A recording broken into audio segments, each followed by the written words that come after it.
Hello everyone, welcome to the second part of the team analysis video from FPL Camp. In this series, we shall be taking a look at every single Premier League team in FPL terms for the 2021-22 season. In this video, we shall cover 5 teams which are Chelsea, Crystal Palace, Everton, Leeds and Leicester. Before we begin, I would like to say that if you enjoy the content, then please drop a like and comment on this video and share it among your friends. The support is invaluable. I have a lot of interesting content planned pre-season and throughout the season as well. So make sure you hit the subscribe button if you find the channel interesting. Hit the bell icon so as not to miss out on any new video. Chelsea, the Champions League winners.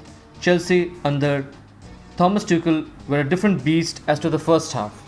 Their defensive record during that phase was exceptional.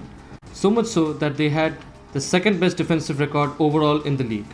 What let them down, however, was their finishing. Chelsea brought in so many attacking players last season, but they all had a tremendously underwhelming season when it came to scoring goals. They severely underperformed their XG.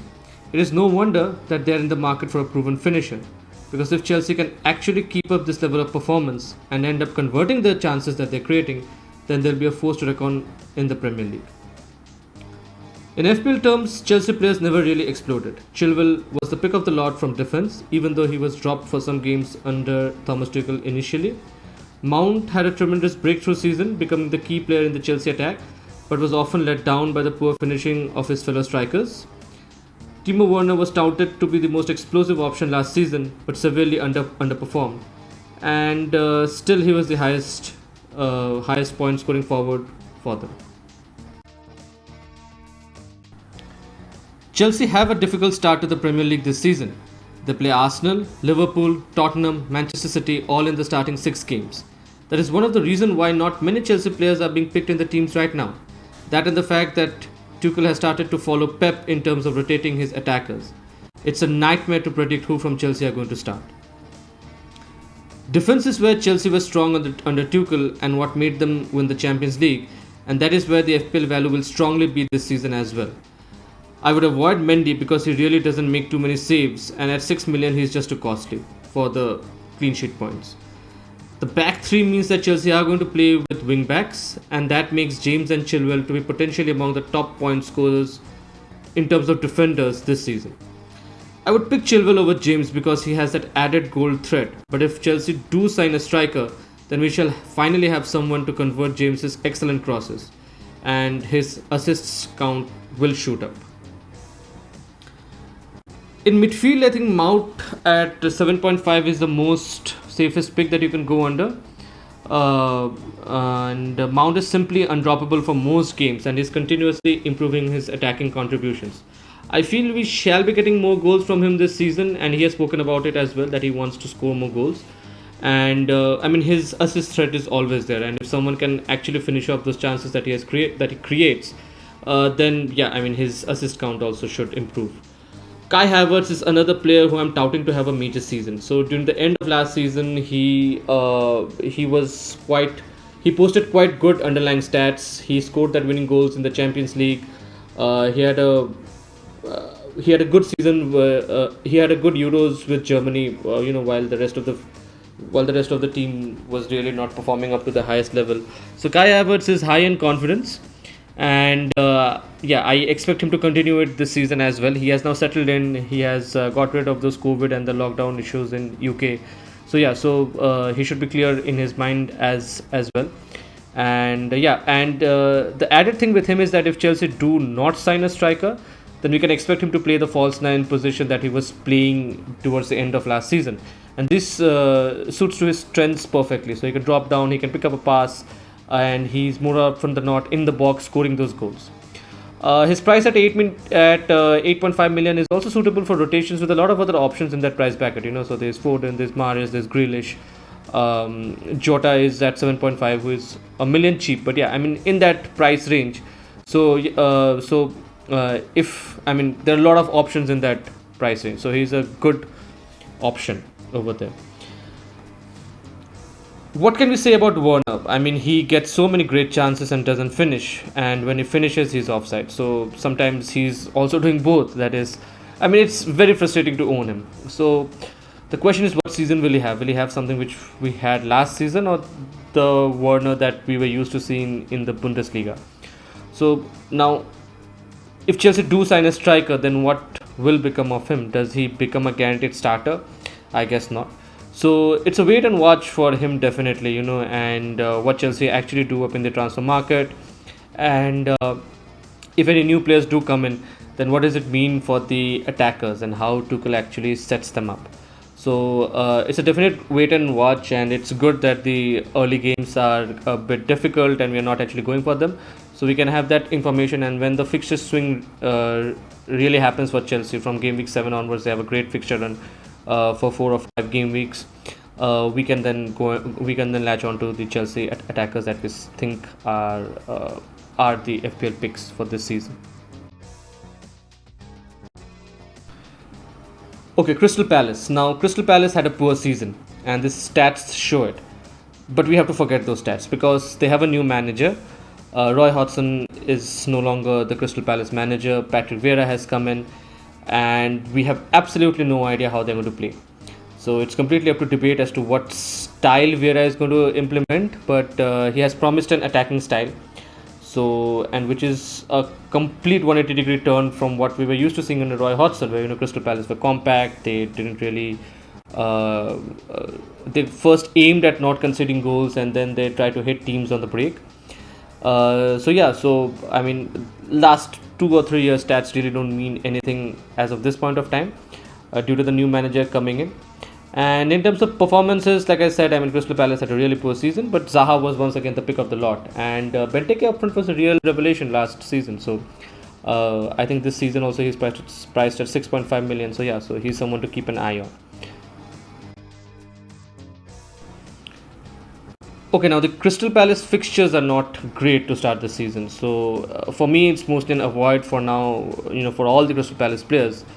However, there are a few players that I have on my watch list, and I am keeping an eye on them. So, once we get some information about the way Crystal Palace are playing and who the players are, and what form they are in, and we have some suitable fixtures, then I am all in for taking them in my FPL team. First of all, we have Guaita at 4.5 million. So, he's one of the alternates in the long range of keepers at 4.5 or 5 million in that price range. Now, can he do a Martinez like last season? Very less chances. But yeah, if Crystal Palace do end up having a good defensive record, then we can always aim to bring him in a few game weeks down the line. And it's quite possible that second half of the season he becomes the pick amongst all the goalkeepers at that price range. Mitchell at 4.5 million can be an attacking fullback if Crystal Palace actually play that forward-thinking style which Vieira has said in his press conference. In midfield we have Zaha, and finally he has a manager who is, who will let him off the leash a little bit, and he has to defend less, and actually he can create more chances and express himself a lot more. So he can be, Zaha can be that real sneaky differential. At just 7 million, he's someone we can always take a punt on. But yeah, once we get some more information, at least as to the entire team's playing style, as I'm continuously stating. Eze is unfortunately injured, and he had a great second half of last season, which is a real shame. But we have Ollis at 5.5 million, who has come in from Reading. And according to some championship viewers on Twitter, Crystal Palace have a gem in their hand. So he's definitely someone to keep an eye on. He's just priced at 5.5 million. I've already touched upon Benteke, who is just priced at 6.5 million. So if people are going in on Tony, then he might be an alternative option a few game weeks down the line. To put it on, definitely a wait and watch for all of the Crystal Palace players, unless of course someone is feeling particularly daring.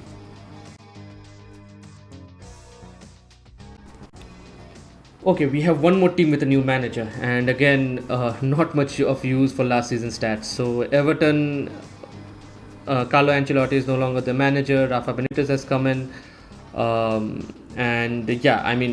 last season Everton started well, tailed off, and managed a mid-table position, and that was true even in their underlying stats wise, as we can see on the screen. So now that they have a new manager, the question is how will he set them up? That's a major question. And in terms of FPL players, DCL had a breakthrough year last season. I think game week 1 to 10 or 12. I mean, he was just the highest. I mean, I think he was second only to Kane in terms of points scored or something like that. But the rest of the players, they had a very average season across all the positions, very similar to the league finish. Okay, now the fixtures of Everton are really great, but they really need to be taken with a pinch of salt, because the fixtures that they have are really not that great attacking wise, and I see many people have gone with Dominic Calvert-Lewin up front in their team, and I mean, it's completely understandable. He's just priced at 8 million, but defensively, the first 6 teams that Everton face, apart from Southampton and Norwich, they're actually good defensive wise, or they have good defensive underlying stats. So yeah, so that's a decision which I think FPL managers need to make. Amongst the players in defense, we can have some really strong assets, especially with Benitez's playing style. And although I said that the fixtures are not that great attacking wise, defensive wise, they can be, clean sheets are in if Benitez can actually set his team up as he is renowned to do. So he usually takes a defense first approach. His teams are compact, difficult to break down. And then Digne and Keane both become excellent options. And Digne, if he's on the added threat of set pieces as well, if he's taking up majority of the set pieces, then Digne becomes a great option. If Benitez implements that back 3 style that he tried out in Newcastle for Everton, then that makes Digne play even higher up the pitch, and his value just shoots up even higher. Keane always gets those points. He always scores those odd goals. He's going to start more often than not. So yeah, I mean, for clean sheet potential as well, and he's priced at just 5 million. So yeah, I mean, he's also a decent pick. If we can't afford Digne, then Keane is quite a strong option. Very similar to Dunk, as we have spoken about earlier. Pickford at 5 million is a wait and watch for me. I mean, there are better set and forget goalkeepers that we can have. But yeah, I mean, if Benitez can actually get Everton to be a defensively strong team, then later half of the season, why not? I mean, Pickford can be a strong option as well. In terms of midfields, there are really not many standout options. I mean, James Rodriguez, can he remain fit? Will he play for Everton? And there are a lot of questions. So what I have my eye on are the 2 forwards. We have Dominic Calvert-Lewin, who has really established himself as the first choice striker. There is no doubt in that. Benitez has said that he will play to his strengths, which is great. Although I did mention that he faces teams who are good defensive wise, it doesn't mean that he can't score against them. If Everton do score goals, then expect Digne to be a major part of it. His aerial threat is always there. It's a shame he's not on penalties, but maybe with Richarlison gone initially due to the Olympics, then maybe he takes them as well. So we have to wait and watch for that. And the second option is obviously Richarlison, who is priced to 7.5 million. But he's going to the Olympics, so he's not there in the initial part of the season. But yeah, I mean, he's definitely in my watch list, because when he's on the pitch, then he's possibly the one who is taking the penalties. And Richarlison can be that explosive FPL player. So his point ceiling is quite high, and he had a underwhelming season last year. He was played in various positions which I didn't think suited him really well. So if Benitez can get the best out of him, then yeah, I mean, Richarlison can be a great pick at 7.5 million. But yeah, I mean, we have to wait and watch a bit to see how actually Everton play under the new manager. Okay, let me just put it out that Leeds I love, and both in terms of Premier League and in terms of FPL as well. I mean, they're a joy to watch. And in FPL terms, the teams is hardly rotated. We know exactly which assets are going to perform and how. And yeah, I mean, Marcelo Bielsa's team had a tremendous season last year. They were scoring goals for fun, even while losing. Their underlying stats, attacking wise, are also great. And I think they were 4th for the most goals scored, so they were 4th for most goals scored. And especially at home, their defensive record was really great. So I mean, Bielsa's Leeds are always in the game, and it is great to watch. Assets wise, last year, I mean, Leeds players were real gems. So Meslier made a number of saves. He was, I think, the third highest point scoring goalkeeper, just four behind Ederson, and he was priced at 4.5 million. Dallas, even though he was classified as a defender, he actually ended up playing out of position in the midfield, and he scored a lot of goals. We have Harrison and Rafinha in midfield, who were just who were scoring goals and assists for fun. Harrison was a more explosive pick. He had more double-digit hauls than Rafinha, but Rafinha was continuously taking over. He was getting that odd assist, that odd goal, and I think he just had one double-digit haul.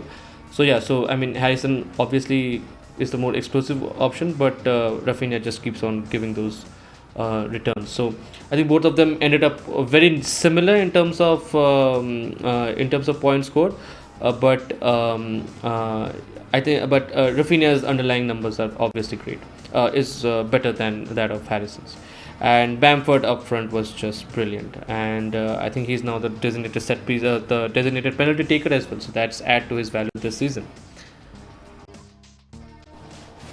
Okay, Leeds fixtures doesn't really matter. I mean, yes, they face Manchester United, Everton, and Liverpool in the first six, but I mean, they can easily score goals in all of those fixtures. So don't expect too many clean sheets, but do expect goals.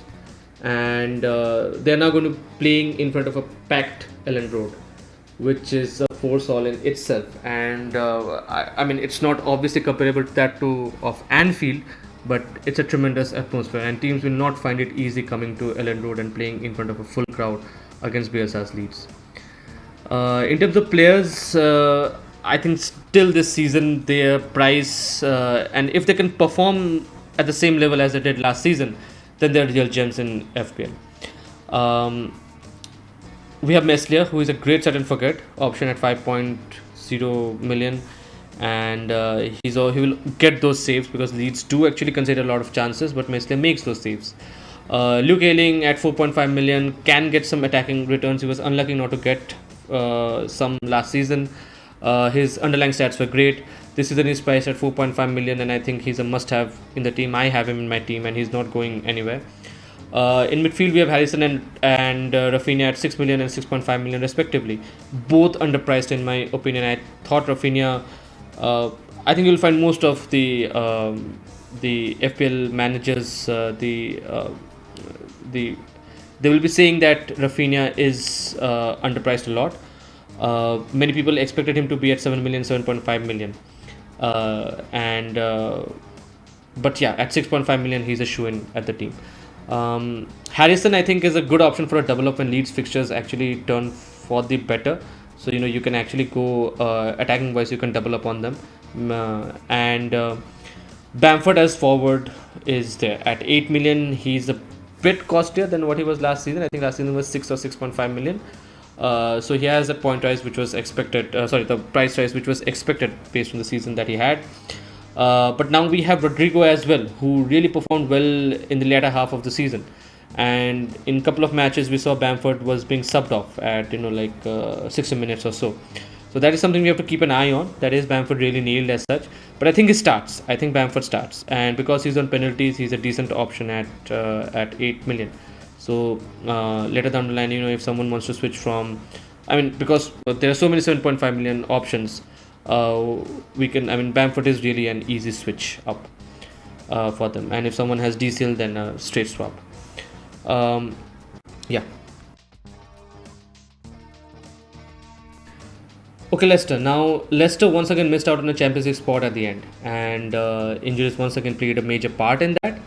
The underlying stats weren't great in terms of XG, but the finishing was excellent, and the lack of clean sheets can be put down to the injuries. Justin was, in terms of FPL players, I think Justin had a brilliant season last year, and he was on a roll, and that unfortunate injury to him it was very sad as to what happened to him. Hope he comes back strong. Same for Harvey Barnes. He started the season brilliantly, but he got injured, and he's now back. I think he's part of the he's part of the preseason training in full. We don't yet know how he's going to play. Will he quickly come back to that to the form that he had last season and the season before? So it's a wait and watch for him. Vardy had a poor season in terms of finishing, but he still finished up with 187 points, which is brilliant. Um, yeah. So I think Vardy had around, I think, a XG of near about 20, and he scored just 15 goals. So actually, it's the first time that he has so severely underperformed his XG. But there is a lot of call that whether age is finally catching up to him, so on and so forth. But yeah, I mean, last season most of the forwards they underperformed uh, across all teams. So I would not really consider that too much. Okay, now Leicester have a decent fixture run with them facing just two of last season's top six in the initial six fixtures, and yeah, I mean West Ham is I would really classify it as a very tough fixture, but yeah, so it's there. Leicester also usually tend to start the season really well, so it's I think it's good that if you can pick some of their players, but the question is who. So just to put a little bit of perspective, what happened was that Leicester under Rodgers, they more often than not they used to play with the back four, but injuries to key personnel last year, especially the wide players, meant that they switched to a back three, and that's where Iheanacho came in, and he had a tremendous latter half of the season. So now the question is, they have made some good additions. Of course, they've gotten Sumare, they've gotten in Patson Daka, who is a striker. They've also gotten in Ryan Bertrand from Southampton. So yeah, so Leicester have options, and now this brings up the question that what formation are they playing? So if they play with the back three, then we can expect Iheanacho to start. But if they play with the back four, then does Iheanacho start? If he does, where does he play? Does Vardy start? What's the role of Patson Daka going to be? There are a lot of questions. So we need to keep a close eye on the preseason. But yeah, I mean, of some of the players that I have shortlisted are obviously Schmeichel is a decent certificate goalkeeper. But yeah, at 5 million, I wouldn't say no to Schmeichel, but again, there is the issue of the distinct lack of saves. Fofana at 4.5 million is the hot pick as of now. But again, that brings about the question as to, does he play in a back four? Or is Soyuncu and Evans the starting two centre backs?